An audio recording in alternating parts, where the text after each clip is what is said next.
couple of quick examples as to how to ensure that you work out your algebra correctly. These are just some simple run-through examples. So here we've got an equation of 7x plus 5 over 10 equals 5. Okay, now the first thing you can see here is we've got a 7x on the left, a plus 5 over 10 on the left, and an equals 5. So we need to remember that that plus is actually part of the 5 over 10, which I'll come on to in a moment, and therefore we need to treat those as one item. Now, also, and sometimes this is done in questions, 5 over 10 can be reduced. We can cancel the 5 because 5 can go into 5 once, and cancel the 10 down because 5 can go into 10 twice. So we can actually rewrite that straight away as 7x plus 1 over 2 equals 5. That's going to be slightly simpler to work on. Now, the next step from that is what we're looking to do is to move this half value to the right. But remember, it's actually not just half, it's plus half. So when we move it to the right, we need to make sure that we pick up and move both parts. But because we're on the left saying it's a plus half, when we take it away from this amount over here and pop it on the right hand side, we need to rewrite it as minus half. So when we move it across, we'll end up with 7x equals 5 minus a half. Now, 5 minus a half, you can do it in your head, sure, but let's be really open about it. 5 is 5 lots of whole units minus a half of a unit. So it's actually simpler if we convert this into the total amount of half units we'd get if we had 5 lots of whole units. Now, in every whole unit there's 2 halves.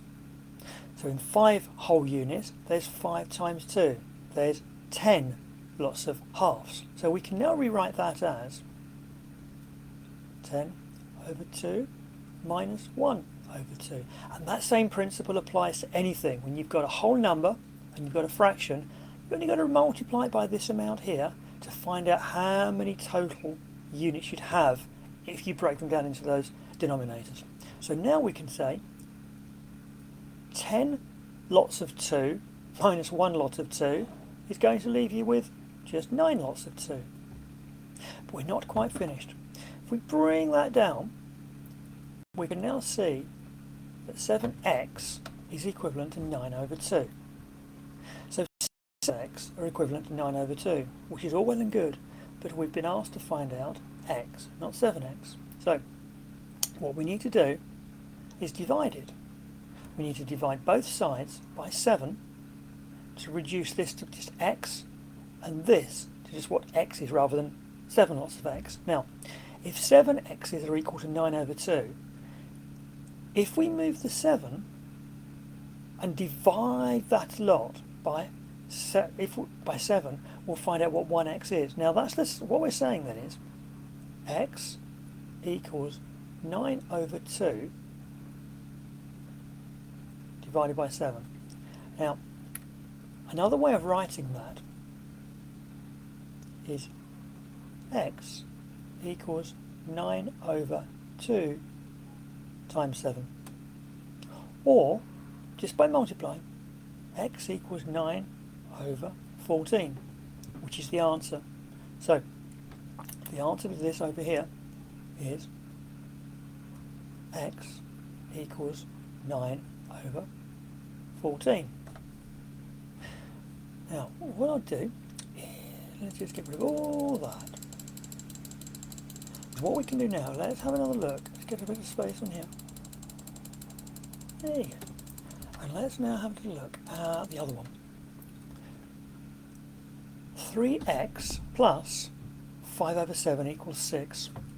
Now, mindful of what we said earlier, the plus in the 5 over 7, they need to be kept together. So, what we need to do, let's make it a little bit bigger. That's better. What we need to do is manoeuvre the 5 over 7 and the plus to the other side take you to the next step. Now what we've got here then is, that's the same as writing 3x equals 6 minus 5/7. Now once again, we've got 6 as a unit. It's actually 6/1, 6 whole numbers. But the fraction is 5/7. So we want to put here not just 6, but 6/7, so we can actually correctly make the subtraction work. So we need to work out how many sevenths there would be in 6 whole lots of sevenths. Now, since 7 sevenths is 1 whole unit, we need to multiply this number by 7 and then pop it over 7. So, do you remember your 6 or your 7 times table? 6 sevenths, 42. 6 whole units, or 6/1, 6 or 6/1 is equivalent to, in this case, 42/7.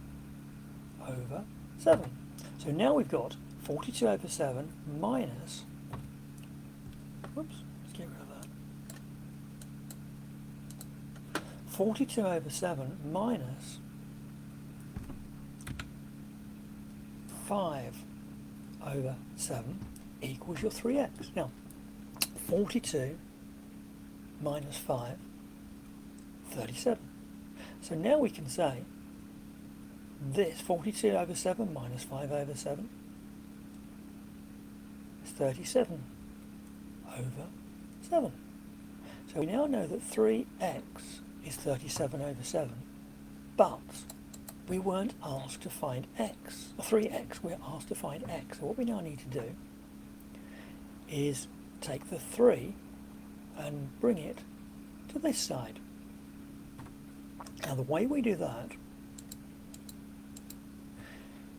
is we divide this side by 3 and divide this side by 3. The way we divide this side by 3 is by cancelling the 3. So we're going to remove the 3. But because we're going to divide this by 3 and make it 1/3 the size that it is now, we have to divide this by 3. And the way we do that is we multiply the lower side. The top part of the fraction is the numerator, the bottom part is the denominator. That's how many nths, how many multiples of the fraction there are. In this case there's 7. We're going to divide it by 3, so we're going to make that 3 times as big. So we're now going to have x equals 37/3 times 7, which is actually the same as writing 37/21. And that's the answer. X equals 37/21. I hope you'll find that useful. I'll put out some other ones for some more fractions later and some divisions. With all of these, it's practice, remembering to make sure that minus becomes a divide becomes a minus, a times becomes a multiply becomes a time. With maths, there's a lot of that. There's lots of, as you go from one side of an equation to another, you can divide and multiply. It works a lot like that. So with practice, you'll find it's more fluid. Hopefully that's useful. Any questions, please put them in the comments below. And hopefully that's useful for you.